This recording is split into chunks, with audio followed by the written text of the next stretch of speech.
Hi guys, good afternoon. So இதயம் serial review பார்த்துடலாமா? அதுக்கு முன்னாடி நம்ம சேனலை சப்ஸ்கிரைப் பண்ண மறந்துடாதீங்க. லைக் பண்ணுங்கள், ஷேர் பண்ணுங்கள், கமெண்ட் பண்ணுங்கள்.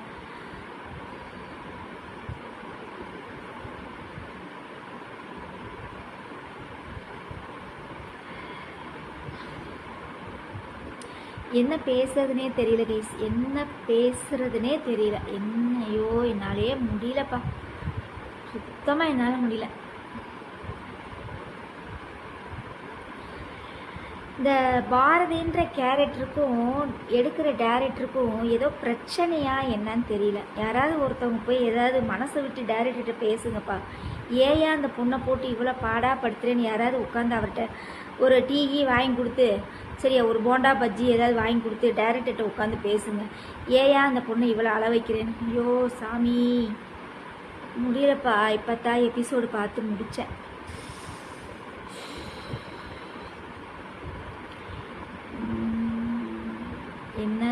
என்ன சொல்கிறது, என்ன பேசுறதுனே தெரியல.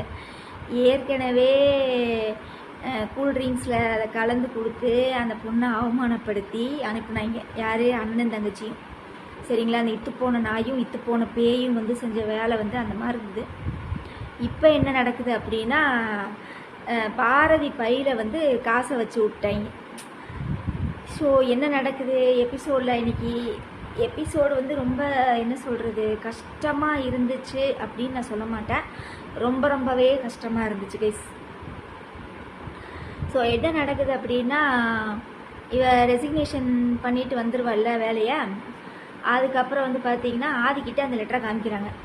சரி, லெட்டரை காமிச்சிட்டு இருக்கையிலேயே அந்த ஆஃபீஸ் ஸ்டாஃபை ஒருத்தர் கூப்பிட்டு, இந்த மாதிரி என்னோடய கபோர்டில் வந்து 3 lakhs அமௌண்ட் இருக்கும், அது இந்த மாதிரி இவங்களுக்கு அனுப்பிடுங்கன்னு சொல்லி ஆதி சொல்லுவாப்புல.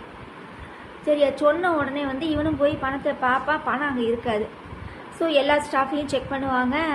கடைசியில் பார்த்தா இன்றைக்கி காலையில் ஒரு ஆள் வந்து வேலையை விட்டு போனாங்க. இப்போ அவங்க வீடு எங்கே இருக்குது அப்படின்னு சொல்லி அப்புறம் போலீஸ் எல்லாம் வீட்டுக்குள்ளே வர வச்சு, அதுக்குள்ளே இங்கே என்ன நடக்குது அப்படின்னா, பாத்ரூமில் ஒரே அழுக. ஆதி வந்து இப்படி ஃபைலை இப்படி வீசினதுக்கு உட்காந்து குமரி குமரி குமரி குமரி குமரி உட்காந்து அழுதுட்டு இருக்கா பாத்ரூமில். சரியா?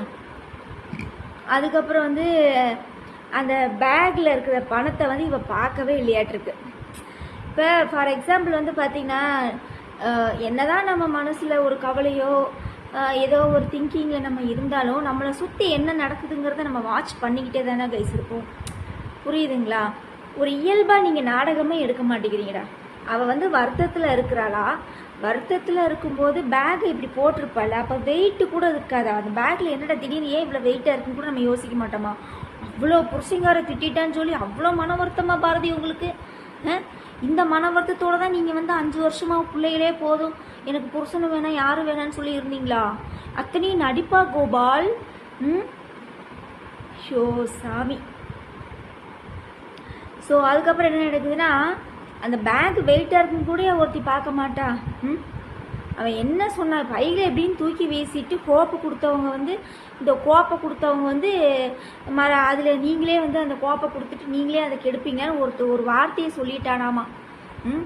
அதுக்கு போட்டுக்கிட்டு குமரி குமரி குமரி ஒரு பக்கெட்டை வெறும் பக்கெட்டை வைங்கடா, நிறைஞ்சு போயிடும். அவங்க பாரதி சாரதாவும் பாட்டியும் வெளியில் நின்று பாரதின்னு கூப்பிட்றாங்க, என்னன்னு கூட கேட்க மாட்டேங்கிறா, அழுகு கூட என்னை விட மாட்டீங்களா அப்படிங்கிறா. அதுக்கப்புறம் வந்து இந்த மனம் என்ன செய்கிறான், லூசு பையன். அவன் வந்து யதார்த்தமாக தான் அக்கா வந்து ஏன் ஆஃபீஸை விட்டு சீக்கிரம் வந்துருச்சு, ஏன் பேக் என்ன திடீர்னு வெயிட்டாக இருக்குங்களா. சில பேர் வந்து இந்த பேக்கை உள்ளே திறந்து என்ன இருக்குன்னு பார்க்குற பழக்கம்லாம் நிறைய பேர்த்துக்கு இருக்குது கேஸ். நான் பார்த்துருக்கேன், நான் நேரடியாகவே பார்த்துருக்கேன். சரிங்களா? அப்போ வந்து பார்த்தீங்கன்னா அந்த பேக்கை திறந்து உள்ளே பணம் இருக்கிறங்காட்டி இவன் கேன்டீன் ஏற்கனவே வைக்கணும்னு சொல்லிக்கிட்டு இருந்தான்ல. ஸோ அதனால நம்ம அக்கா வந்து நம்மளுக்கு காசு வந்து கொண்டு வந்துருப்பாளாட்டிருக்கு பிஎஃப் பணத்தில் அப்படின்னு சொல்லி அவங்க சொல்லிகிட்டு இருப்பாங்க. நீ வந்து என் காசில் கேன்டீன் என் காசில் வந்து நான் கேன்டீன் வைக்க மாட்டேன், உன்னோட பிஎஃப் பணத்தில் தான் நான் கேன்டீன் வைப்பேனாட்டிருக்குன்னு பேசிகிட்டு இருப்பாங்க இல்லையா?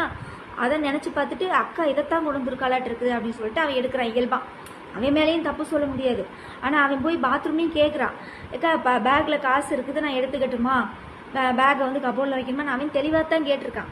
இவ தான் புருஷன் திட்டான்னு சொல்லி குமுறி குமுறி அவன் என்ன பணத்தை கேட்குறான் ஏது பணத்தை கேட்குறான்னு கூட தெரியாமல் எடுத்துக்கோன்னு சொல்ல போக இவனும் பையில் போட்டு வெளியில் போயிட்டான். சரி, வெளியில் போனவே ஒரு 5 நிமிஷம் கழித்து வந்துருக்கூடாதா? ஐயோ சாமி, என்னால் முடியல. ஸோ என்ன நடக்குது அப்படின்னா, போலீஸெல்லாம் உள்ளே வந்து எல்லாத்தையும் செக் பண்ணுறாங்க. எல்லாத்தையும் காய்கறி, துணி மூட்டை, துணி பீரோல வந்து துணி கிணி எல்லாத்தையும் தூக்கி போட்டு கீழே கொட்டி எல்லாம் தேடிட்டு இருக்காங்க. அந்த குழந்தைங்களோட ஸ்கூல் பேக்கையும் சேர்த்து இது பண்ணிகிட்டு இருக்கிறாங்க. சரிங்களா? அதுக்கப்புறம் என்ன நடக்குது, கரெக்டாக எல்லாம் முடிஞ்சு பாரதி மேலே எந்த தப்பு இல்லை அப்படின்னு நம்ம நினச்சிட்டு இருக்கும்போது இந்த மனோ லூசு பையன் உள்ளே வந்துட்டான். மனோ லூசு பையன் உள்ளே வந்து என்ன செய்கிறான், ஏம்மா இது காசு, ஆமாம் அக்காட்ட இருந்தாங்க எடுத்தேன், அக்கா பேக்கில் இருந்தால் எடுத்தேன், அக்கா தான் எடுத்துக்க சொன்னாங்கன்னு எல்லாத்தையும் சொல்லிடுறான். அவள் சொன்ன பிறகுதான் அவளுக்கே ஞாபகம் வருது, நம்ம பாத்ரூம்லேருந்து அப்படி கத்துனோமோ அப்படின்னு. நம்ம சொன்னாங்க அடுத்தானே அவன் எடுத்திருக்கான் அப்படின்னு சொன்னோடனே போலீஸ் வந்து ஒரு அறை, சரியான அறை, உங்கள் வீட்டார எங்கள் வீட்டாரில் அத்தைச்சோட அறை அரைஞ்சி தர இழுத்துட்டு போகிறாங்க. சரியா? இதை வந்து ரசித்து பார்த்துட்ருக்குறாங்க நம்ம மானங்கெட்ட அண்ணனும் மானங்கெட்ட மித்ராக்காவும் 2 பேரும் ரசித்து நின்று பார்த்துட்ருக்குறாங்க. அந்த குழந்தைங்க முன்னாடியே வந்து அந்த அவங்க அம்மாவை போட்டு அடித்தது அந்த குழந்தைங்க மனசு எவ்வளோ ஒரு பாடுபடும். ப்ரோமோவில் கூட காமிச்சாங்க, ஆதிக்கிட்ட போயெல்லாம் வந்து அந்த குழந்தைங்க வந்து எங்கள் அம்மா அப்படி தப்பு பண்ணியிருக்க மாட்டாங்க அப்படின்லாம் சொல்லி கேட்குறாங்க. நான் ப்ரோமோவில் பார்த்தேன், ஜீ தமிழ் இந்த ப்ரோமோ போடுவாங்க இல்லைங்களா, அதை பார்த்தேன். ஸோ ரிவ்யூ இதில் நான் என்ன பண்ணுறதுன்னே எனக்கு தெரியல கைஸ். உண்மையிலே இந்த நாடகத்தை நான் திட்டி போடுறதா என்ன எனக்கு ஒன்றுமே புரியல. உள்ளே ஒன்று நாடகத்தை முடித்து தொலைஞ்சாலும் நல்லா தான் இருக்கும். சரியா? இந்த பொண்ணை போட்டு எவ்வளோ கேவலப்படுத்தணுமோ அவ்வளோ கேவலப்படுத்திட்டு இருக்காரு டைரக்டர். தயவு செஞ்சு ஜீ தமிழ் உங்களை கெஞ்சி கேட்டுக்கிறோம் நாங்கள் எல்லாரும், ஜீ தமிழுங்கிற இதயம் சீரியலில் டைரக்டரை மாற்றி டக்குன்னு இந்த சீரியலை முடிக்க பார்த்தீங்கன்னா ரொம்ப நல்லா இருக்கும். சரிங்களா? இல்லைன்னா இந்த மலர்னு ஒரு நாடகம்லாம் அட்வர்டைஸ்மெண்ட் பண்ணிங்க, அந்த அட்வர்டைஸ்மெண்ட்லாம் காணாவே போயிடுச்சு. இப்போ என்னமோ இந்த அயலின்னு போட்டு இந்த அயலியை உயிரை வாங்கிட்டு இருக்கிறீங்க எங்களை. அந்த மாதிரி சீரியலை கொண்டு வாங்க தயவுசெய்து. இந்த சீரியல்லாம் முடிச்சிருங்கப்பா. முடியல, எங்களால் பார்க்கவே முடியல, சகிக்கலை. ஒரு பொண்ணை எவ்வளோ தாண்டா கஷ்டப்படுத்துவீங்க, எவ்வளோ கஷ்டப்படுத்துவீங்க. இதில் வேற இன்னும் சோசியல் மீடியாலெல்லாம் சேனல்லாம் பார்த்தீங்கன்னா இது வெறும் நடிப்பு தான், நம்ம நாடகத்தை தான் நம்ம பேசுகிறோம். அவங்க ஷூட்டிங் ஸ்பாட்டில் பாரதி, மித்ரா, ஆதி எல்லாம் உட்காந்து கெக்கன்னு சிரிச்சுட்டு இருக்கிறாங்க ஷூட்டிங் ஸ்பாட்டில். நான் எல்லாம் பார்த்துட்டு தானே இருக்கிறேன். நம்ம நாடகத்தை அவங்க நடிக்கிறத வச்சு தான் நம்ம பேசிகிட்டு இருக்கிறோம். கதையை இப்படி கொண்டு போங்கடா அப்படி கொண்டு போங்கடா, ஏன்டா ஒரு பொண்ணை இவ்வளோ கஷ்டப்படுத்துறீங்கன்னு நம்ம அந்த மாதிரி பேசிகிட்டு இருக்கிறோம். லூசுத்தனமாக அந்த மாதிரி தான் இருக்குது எனக்கு. இது நடிச்சுட்டு போயிடுதுங்க. சரிங்களா? இதுங்க வந்து நடிச்சுட்டு போயிடுறாங்க. இருக்கிறவங்க நம்ம பார்க்குறவங்க இருக்கோம் பார்த்தீங்களா, நம்ம தான் மனசளவில் பாதிக்கப்பட்டு நம்மளுக்கு தான் ஹார்ட் அட்டாக் வந்து பிபி ஏறி பிளட் சுகர் ஏறி முடியல எங்களால். ஒரு கதையை எடுத்தீங்கன்னா நல்ல விதமாக கொண்டு போனால் பார்க்குறதுக்கு நல்லா இருக்கும், நம்மளுக்கும் ஒரு சந்தோஷமாக இருக்கும். கதையா இது? அது குழந்தைங்க முன்னாடியே அடிப்பாங்களா? அந்த குழந்தைங்க மனசில் என்ன தோணும்? என்ன நீங்களாம் நாடகம் எடுக்கிறீங்க? ஆனால் ஒன்றே ஒன்று அடித்து சொல்கிறேன், நீங்கள் கமெண்ட்ஸில் கூட என்னை கழுவி ஊற்றுங்க. தயவு செஞ்சு இனிமேல் பாரதி வந்து ஆதி மூஞ்சிலே முழிக்கூடாது. புரியுதுங்களா? ஆதியை பார்த்தாலே வெறுத்து ஒதுக்கணும். ஆதிக்கிட்ட அவன் நிழல் கூட பாரதி மேலே படக்கூடாது. நீங்கள் என்னை கமெண்ட்ஸில் கூட கழுவி ஊற்றுங்க, எனக்கு அதை பற்றி பிரச்சனையே இல்லை. சும்மா உட்காந்து அவன் புருஷன் கூட இருந்ததெல்லாம் நினச்சி பார்த்துக்கிட்டு லவ்வை வச்சுக்கிட்டு இருந்தான்னு வச்சுக்கோங்களேன், அவன் இன்னும் அவன் செருப்படி தான் வாங்குவான். சாரதாக்கிட்டையும் பாட்டிக்கிட்டையும் இந்த தொண்டை கத்துதில்ல, என்னைய கொஞ்சம் நேரம் ஆள விடுங்க, என்னைய கொஞ்சம் நேரம் தனியாக விடுங்கன்னு கத்துதில்ல, அதே குரல் ஆதிக்கிட்டையும் கத்தணும். யாரா நீன்னு கேட்கணும். சரியா? நீ யாரா? அவன் ஞாபகம் வந்து வரணும் கைஸ். ஞாபகம் வந்து பொண்டாட்டின்னு வரும்போது இவ வச்சு செய்யணும். பாரதி வந்து வச்சு செய்யணும். அவனை போடா நாயேன்னு சொல்லணும். என்ன சொல்லணும்? போடா நாயேன்னு சொல்லணும். நீ யாரோ நான் யாரோ போயிட்டே இருந்துடணும். என் உலகம் என் பிள்ளைய தான், என் பிள்ளைகளுக்காக தான் நான் வாழ போகிறேன். ஏன் கைஸ், நான் உனக்கு தெரியாமல் நினைக்கிறேன், என் புருஷனோட தான் சேர்ந்து வாழணுமா? இத்தனை அவமானப்பட்டுட்டு அவங்க கூட எப்படி கைஸ் சேர்ந்து வாழ முடியும்? சரி, யாரோ சுற்றி இருக்கிறவங்க தப்பு பண்ணாலுமே இவனுக்கு அறிவு எங்கே போச்சு? வாயை மூடிட்டு தான் நிற்கிறான். மித்ரா போடுற சாம்பிராணி புகைக்கு வாசம் முடிச்சிட்டே தானே திரியிறான். மித்ரா பின்னாடியே நாயாட்டம் தானே திரியிறான். நாயாட்டம் மொதல் எபிசோட்ல எல்லாம் ஜனனி பின்னாடியே திரிஞ்சான் நாயாட்டம். இப்போ வந்து மித்ரா பின்னாடியே திரியிறான் நாயாட்டம். அவ என்ன சொன்னாலும் பூம்பு மாடாட்டம். ஆமா மித்ரா, ஆமா மித்ரா, ஆமா மித்ரா. என்னது இது? மண்டையில சோறு திங்கிறீங்களா நீங்களே? எனக்கு திங்கிறீங்க. மண்டையில அறிவு இல்லை, மசாலா இல்லை.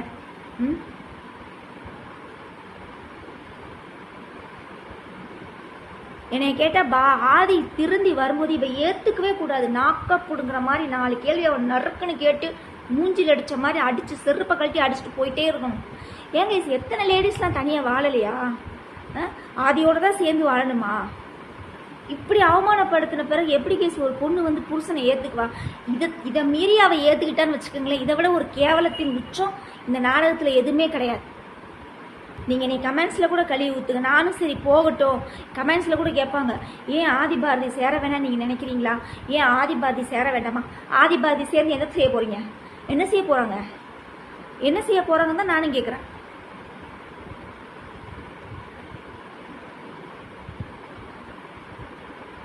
கேட்டால் நீங்கள் எல்லாம் என்ன சொல்லுவீங்க? அந்த இவ காரை ஓட்டி அவன் புருஷங்காரன் திட்டான்னு சொல்லிட்டு காரை ஓட்டிட்டு வருவானா? இந்த சீனை நான் பேசாமல் விட்டுட்டேன் திருவியூவில். இவ காரை ஓட்டிட்டு வரையில் ஒரு ஆட்டோக்காரன் குறுக்க நிப்பாட்டுவான் தெரியுமா? அப்போ ஒரு மாசமாக இருக்கிற லேடியும் ஒரு புருஷனும் இந்த காரில் ஏறுவாங்கல்ல. எனக்கு தெரிஞ்சு அவங்க தான் வந்து இந்த பணத்தை வந்து இந்த பேக்கில் வச்சுருக்கணுமோ அப்படின்னு எனக்கு ஒரு டவுட் இருக்குது. சரிங்களா? அவங்க தான் இந்த பணத்தை வைக்கிறதுக்கான வாய்ப்புகள் இருக்குது. இல்லை அப்படின்னா ஆஃபீஸில் வந்து சிசிடிவி கேமராவை செக் பண்ணலான்னு சொல்லும்போது சிசிடிவி கேமரா ரிப்பேராக போச்சுன்னு சொல்கிறாங்க. எப்படி? இவ்வளோ பெரிய கம்பெனி நடத்துகிறாங்களாமா, இவ்வளோ ஸ்டாஃப் ஒர்க் பண்ணுறாங்களாமா, ஆனால் ஒரு சிசிடிவி கேமரா ரிப்பேர் ஆகி போச்சாமா. இதை வந்து நாங்கள் நம்பணும். இதை நம்புவான். யார் நம்புவான்னா நம்ம முட்டாள் ஆதி இருக்காம இருக்க முட்டாள் ஆதி, அடி முட்டாள் ஆதி, அவன் நம்புவான். மித்ரா அதான் சொல்கிறேன்ல, மித்ரா என்ன சொன்னாலும் ஆமாம் மித்ரா. அப்படியா? சிசிடிவி கேமரா ரிப்பேர் போச்சா? ஆமாம் மித்ரா. அப்படியா? பாரதி பணத்தை எடுத்தாளா? எடுத்திருப்பா. ஆமாம் மித்ரா. என்னது இது? கேவலத்தின் உச்சம். இதயம் சீரியல் கேவலத்தின் உச்சம். தயவு செஞ்சு இந்த சீரியலை சீக்கிரம் முடிங்க. கேவலமாக போயிட்டுருக்கு, ரொம்ப கேவலமாக போயிட்டுருக்கு. இனிமேலாவது பாரதிக்கு வந்து கொஞ்சமாவது அறிவு வேணும். இனிமேல் அந்த ஆஃபீஸ் பக்கமே போகக்கூடாது. ஆதி இருக்கிற பக்கம் தலை வச்சு கூட அவள் படக்கூடாது. அவன் நாயாட்ட வந்து கெஞ்சினாலும் இவன் போகவே கூடாது. அதுதான் கரெக்டு. ரொம்ப கேவலப்படுத்துறாங்க. அப்பா சாமி, ஒரு நாடகத்தில் இவ்வளோ வன்மம் ஆகாதுப்பா. நான் தான் சொல்லலையா கைஸ், ஆரம்பத்துலேருந்தே இந்த மித்ராவை உள்ளே கொண்டு வரும்போதே நான் சொன்னேன்னா இல்லையா? இனிமே தான் மித்ராவோட ஆட்டம் ஆரம்பிக்க போகுது சொன்னேன்னா இல்லையா? ஆரம்பிச்சிருச்சு பார்த்தீங்களா? போலீஸ் ஸ்டேஷன் வரைக்கும் கொண்டு போய் பாரதியை விட்டாச்சு. நீ என்னென்ன செய்ய காத்திருக்காலும். சரி, ஓகே டன். அப்புறம் இந்த இது வேற என்ன சீரியல் ஏதோ பேசலாம்னு நினச்சேனே. வீரா சீரியலா? வீரா சீரியலில் வந்து ஏதோ ப்ரோமோ போடுறாங்க.